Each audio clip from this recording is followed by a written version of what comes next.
మిత్రులారా, అందరికీ నమస్కారం. నేను మీ కొండా మోహన్. ఈనాటి అంశం విధి బలీయమైనది, కాలం శక్తివంతమైనది అన్న విషయం గురించి మనం చర్చించుకుందాం.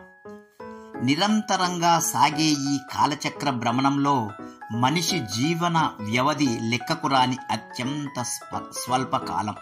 అయితే ఈ కించిత్ జీవన సమయంలోనే కోటాను కోట్ల మానవ మాతృలలో కొంతమంది మహానుభావులు సమాజ శ్రేయస్సు కొరకు, దేశ సౌభాగ్యం కొరకు, మానవాళి కళ్యాణం కొరకు తమ జీవితాలను సమిధలుగా చేసి మానవాళికి వెలుగు బాటలు నింపి చరిత్రలో తమకు స్థానం సంపాదించుకొని ఆచంద్ర తారార్కం నిలిచి ఉంటారు.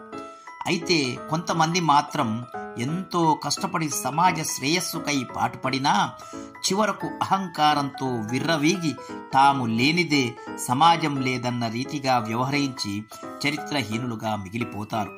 మంచిగాని చెడుగాని తామున్న ప్రస్తుత పరిస్థితి ఎప్పటికీ ఉండదు. అది శాశ్వతమూ కాదు. ఓడలు బళ్ళు కావడం, బళ్ళు ఓడలు కావడం, ఎంతటెంతటి సామ్రాజ్య సౌభాగ్యాలైనా కాలగర్భంలో కలిసిపోవడం ప్రకృతి సహజం. వయసును చూసుకునో లేదా అందాన్ని, డబ్బును, హోదాను, ఆస్తులు, అంతస్తులు చూసుకునో విర్రవీగితే పతనం తప్పదు. ఎందుకంటే ఉత్థాన పతనాలు జీవన నాణ్యానికి రెండు వైపులు. మరియు ఆ రెండు వైపులు ప్రతి ఒక్కరూ అనుభవించి తీరాల్సిందే. మిత్రమా, విధి బలీయమైనది, కాలం అత్యంత బలమైనది.